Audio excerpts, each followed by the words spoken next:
All right, we're back for a second session on Tuesday, March 24th. As we know, Star has just had a very emotional moment with her mom, and Mama grabbed her by the hand and says, "Look me in the eye. Sometimes you can do everything right and things will still go wrong. The key is to never stop doing right. So no matter how bad life gets, you continue to be the star that you are." In other words, she's trying to tell her to keep shining on, don't let life bring you down. She holds her hand the rest of the drive. I used to think the sun shone brighter out here in Uncle Carlos's neighborhood, but today it really does. There's no smoke lingering and the air is fresher. All the houses have two stories. Kids play on the sidewalks and in the big yards. There are lemonade stands, garage sales, and lots of joggers. Even with all that's going on, it's real quiet. We pass Maya's house a few streets over from Uncle Carlos's. I would text her and see if I could come over, but I don't have my phone.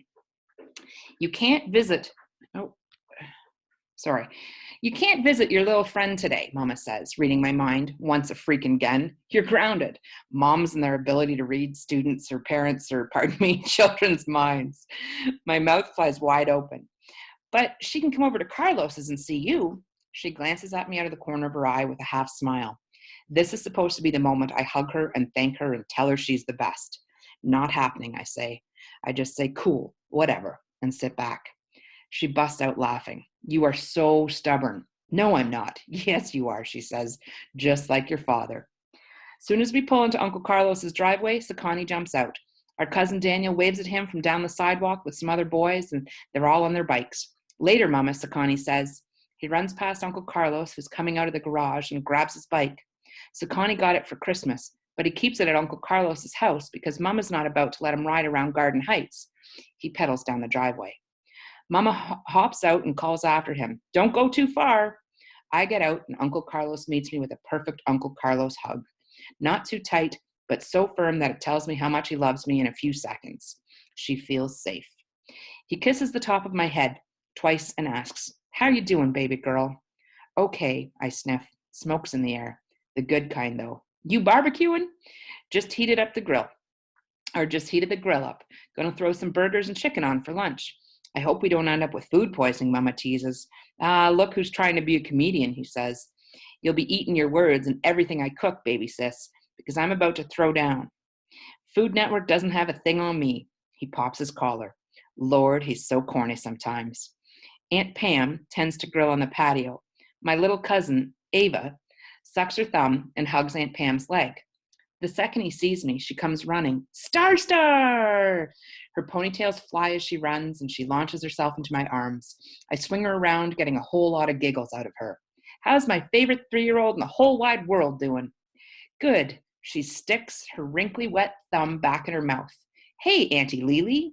Hey, baby. You've been good? Ava nods too much. No way she's been that good. Aunt Pam lets Uncle Carlos handle the grill and greets Mama with a hug. She has dark brown skin and big curly hair. Nana likes her because she comes from a good family. Her mom is an attorney, and her dad is the first black chief of surgery at the same hospital where Aunt Pam works as a surgeon. Real life Huxtables, I swear. Do any of you know who the Huxtables are? Ah, yes, there's a couple Cosby Show fans out there. I like that. The Cosby Show was a big show in the 80s. About a typical black family. Similar to the references to Fresh Prince of Bel-Air, the Huxtables were another family, making the best of life in a questionable time. I put Ava down and Aunt Pam hugs me extra tight. How you doing, sweetie? Okay. She says she understands, but nobody really does. Nana comes busting out the back door with her arms outstretched. My girls! That's the first sign something's up. She hugs me and Mama and kisses our cheeks. Nana never kisses us, and she never lets us kiss her. She says she doesn't know where our mouths have been. She frames my face with her hands, talking about, thank the Lord, he spared your life, hallelujah. So many alarms go off in my head. Not that she wouldn't be happy that the Lord spared my life, but this isn't Nana at all. She takes me and Mama by our wrists and pulls us toward the poolside loungers. Y'all come over here and talk to me. But I was going to talk to Pam. Nana looks at Mama and hisses through gritted teeth. Shut up, sit down, and talk to me. Now that's Nana. She sits back in a lounger and fans herself all dramatically. She's a retired theater teacher, so she does everything dramatically. Mama and I share a lounger and sit on the side of it. What's wrong? Mama asks. When she begins, but plasters on a fake smile when Ava waddles by, or waddles over with her baby doll and a comb. Ava hands both to me and goes to play with some of her other toys. I comb the doll's hair. That girl has me trained. Don't have to say anything, and I do it. Once Ava's out of earshot, Nana says, "When y'all taking me back to my house?" "What happened?" Mama asks. "Keep your voice down." Ironically, she's not keeping hers down. "Yesterday morning, I took some catfish out for dinner. Was going to fry it up with some hush puppies, fries, the whole nine.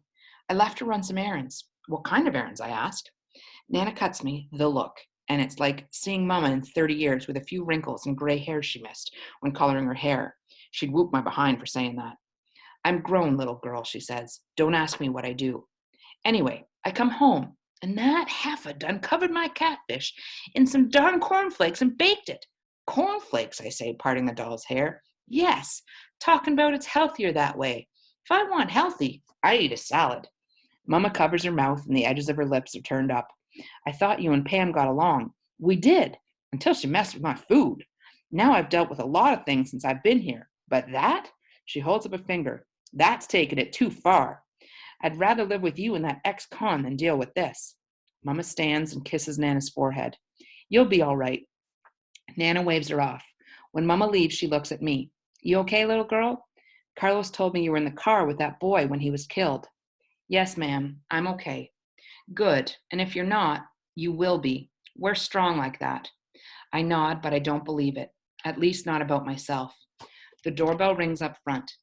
I say I'll get it, but I put Ava's doll down and go inside. Crap. Chris is on the other side of the door. And who's Chris again? That's right, her boyfriend. I want to apologize to him, but I need time to prepare. Weird though, he's pacing, the same way he does when we study for tests or before a big game. He's afraid to talk to me. I open the door and lean against the frame. "Hey, hey," he smiles, and despite everything, I smile too. I was washing one of my dad's cars and saw you guys pull up," he says. That explains his tank top, flip-flops, and shorts. "Are you okay? I know you said you were in your text, but I just wanted to be sure." "I'm okay," I say. "Your dad's store didn't get hit, did it?" he asked. "Nope." "Good." Staring and silence. He sighs.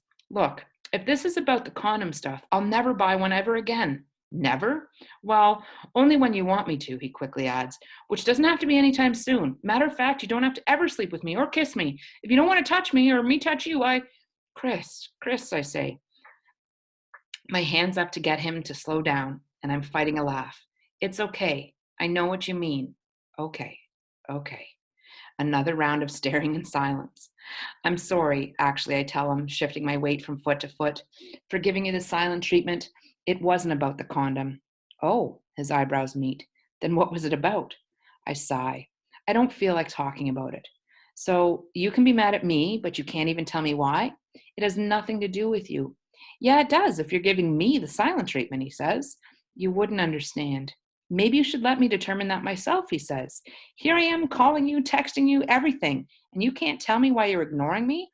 That's kind of crappy, Star." I give him I give him this look, and I have a strong feeling I look like Mama and Nana right now with their "I know you didn't just say that" glare. I told you you wouldn't understand, so drop it." "No," he folds his arms. "I came all the way down here." "All the way, bro? All what way? Down the street?" Garden Heights Star is all up in my voice right now. "Yeah, down the street," he says. "And guess what? I didn't have to do that, but I did. And you can't even tell me what's going on." "You're white, okay?" I yell. "You're white." Silence. "I'm white?" he says, like he's just hearing that for the first time. "What's that got to do with anything?" "Everything. You're white, I'm black, you're rich, I'm not." "That doesn't matter," he says. "I don't care about that kind of stuff, Star. I care about you." "That kind of stuff is part of me." "Okay, and? It's no big deal." "Seriously? This is what you're pissed about? This is why you're giving me the silent treatment?" I stare at him, and I know I know I'm straight up looking like Lisa Janae Carter, her mom. My mouth is slightly open like hers when I or my brothers get smart, as she calls it. I've pulled my chin back a little and my eyebrows are raised, my hands even on my hip. Chris takes a small step back, just like my brothers and I do. It just, it doesn't make sense to me, okay? That's all. So, like I said, you don't understand, do you? Bam. If I'm acting like my mom, this is one of her "see, I told you" moments. No, I guess I don't, he says. Another round of silence. Chris puts his hand in his pockets. Maybe you can help me understand. I don't know, but I do know that not having you in my life is worse than not making beats or playing basketball. And you know how much I love making beats and playing basketball, Star. I smirk. You call that a line? He bites his bottom lip and shrugs. I laugh. He does too. Bad line, huh? He asks. Awful. We go silent again, but it's the type of silence I don't mind. He puts his hand out for mine. I still don't know if I'm betraying I still don't know if I'm betraying who I am by dating Chris, but I've missed him so much it hurts. Mama thinks coming to Uncle Carlos's house is normal, but Chris is the kind of normal I really want. The normal where I don't have to choose which star to be. The normal where nobody tells you how sorry they are or talks about Khalil the drug dealer. Just normal. That's why I can't tell Chris I'm the witness. I take his hand and everything suddenly feels right. No flinching and no flashbacks. Come on, I say. Uncle Carlos should have the burgers ready. We go in the backyard hand in hand. He's smiling, and surprisingly, I am too. So, a pretty bold act happening here.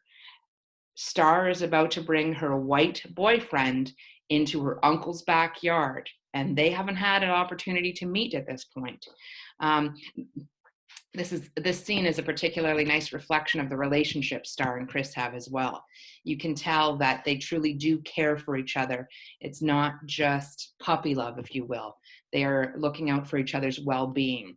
And when I leave today, I want you to think about who is looking out for your well-being. Who can you turn to that can help lift you up?